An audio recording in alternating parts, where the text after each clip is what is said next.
تراقی میں قرآن عظیم ترجمہ ہوا۔ سید سعود میاں سلمہ نے آپ کے سامنے تلاوت کیا، آپ تمامی حضرات نے سماعت فرمایا۔ خدائے تعالیٰ ان کے پڑھنے اور آپ تمامی حضرات کے سننے کو قبول فرمائے، اور خاص طور پر وہ حضرات جنہوں نے دوسرا قرآن کریم سنا ہے وہ خاص طور پر لائق مبارکباد ہیں۔ اللہ تعالیٰ ان کی ہمتوں کے اندر اور اضافہ فرمائے۔ قرآن کریم جو ہمارے اور آپ کے سامنے تلاوت کیا جاتا ہے، اللہ کا وہ کلام ہے کہ جس کے لیے اس نے اپنے حبیب پاک صلی اللہ علیہ وسلم کو منتخب فرمایا۔ قرآن کریم کے برکات اور اس کا پڑھنا کسی سے پوشیدہ نہیں ہے کہ اس کے کیا فائدے ہیں، اور یہ خوش نصیبی ہے پڑھنے والوں کی بھی اور سننے والوں کی بھی، چونکہ اللہ تعالیٰ پڑھنے والے کو بھی چنتا ہے اور سننے والوں کو بھی چنتا ہے۔ کتنے بندے ہمارے اور آپ کے سامنے ایسے ہیں حفظ کرنے کے لیے بیٹھتے ہیں، ان کا حفظ مکمل نہیں ہو پاتا، اور کتنے ایسے ہیں کہ جو حافظ قرآن بن جاتے ہیں لیکن کسی کام کے نہیں ہوتے، سنانے کے قابل نہیں ہوتے۔ اور سننے والوں کا معاملہ یہ ہے کہ کتنے بندے ایسے ہیں کہ بس 2-4 دن انہوں نے نماز تراویح پڑھی، پھر ان کے پاس کوئی عذر آ گیا اور انہوں نے چھوڑ دی۔ اور نہ جانے کتنے بندے ایسے ہیں کہ جو 2-4 دن کے قابل بھی نہیں ہیں۔ لیکن کبھی آپ یہ غور کریں کہ یہ معاملہ کیا ہے؟ یہ معاملہ ہے اللہ کے کرم کا۔ اللہ جسے چاہتا ہے اپنے کلام کے لیے، اپنی عبادت کے لیے چنتا ہے۔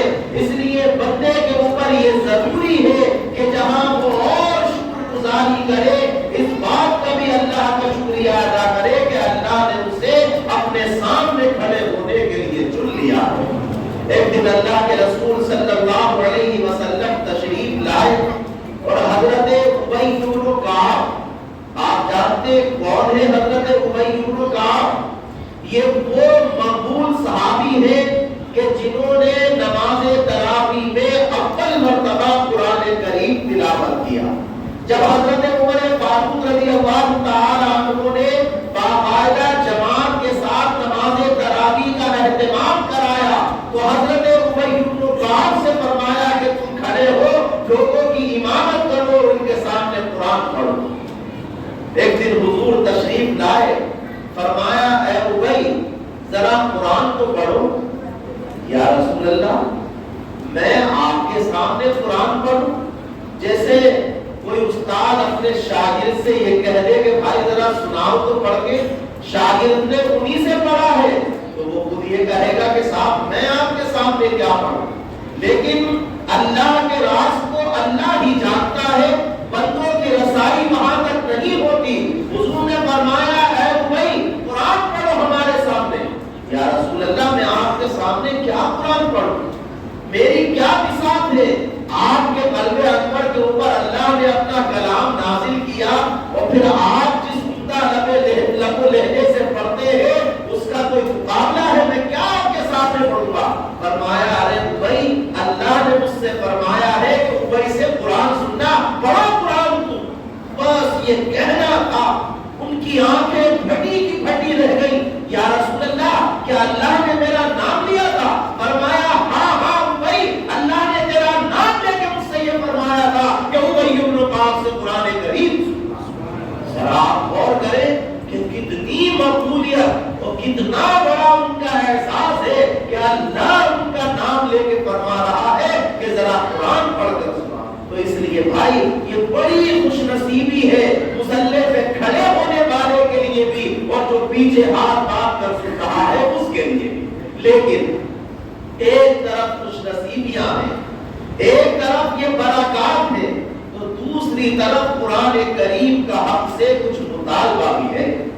قرآن کریم کے اندر جو مضامین بیان کیے گئے ہیں، قرآن کریم کے اندر جو رموز بیان کیے گئے ہیں، جو علم کی ندیاں بہائی گئی ہیں، اس سے کون آشنا ہے؟ اہل علم ہی تو آشنا ہے، لیکن کیا عوام کی ذمہ داری نہیں؟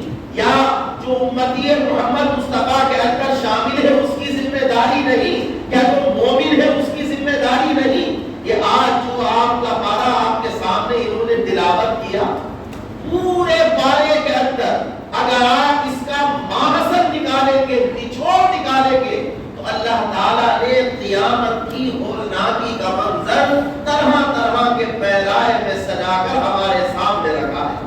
وہ کس لیے رکھا ہے؟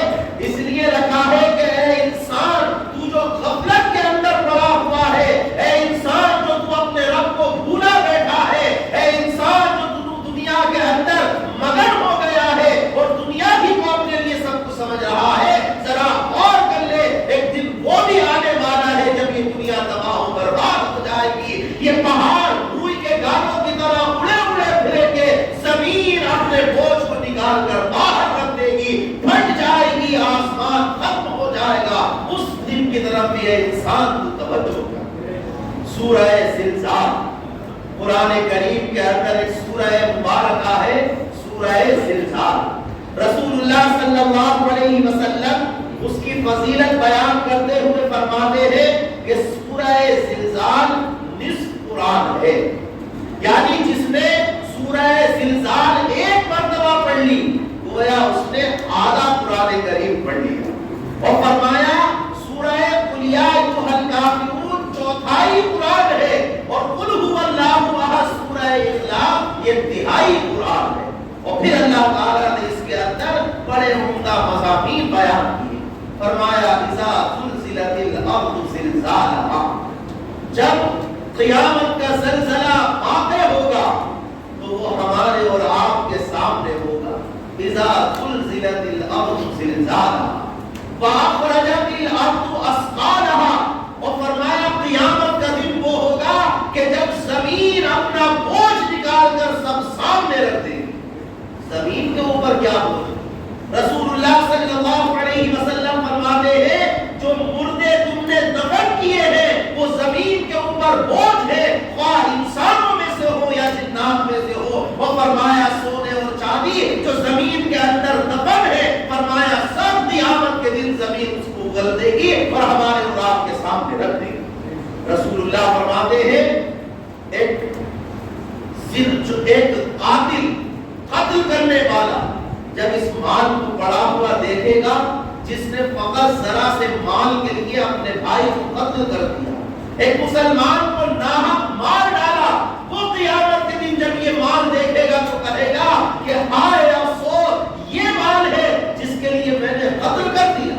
فرمایا چور جس کے چوری کی وجہ سے ہاتھ کاٹے گئے جب اس مال کو پڑا ہوا دیکھے گا تو کہے گا کہ ہائے افسوس، اس وجہ سے میں نے اپنے ہاتھ کٹا لیے اور اللہ کی بارگاہ میں مجرم بن گیا۔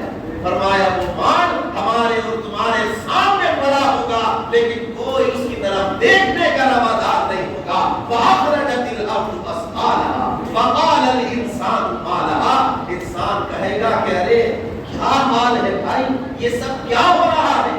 اور دوسرے مقام کے اوپر قرآن کریم نے کہا یا ایھا الناس اتقوا ربکم ان زلزلۃ الساعۃ شیء عظیم، اے لوگوں قیامت کا جو زلزلہ ہے وہ بڑا سخت ہوگا، تم تصور کے اندر اس کو نہیں لا سکتے، وہ بڑا سخت ہوگا۔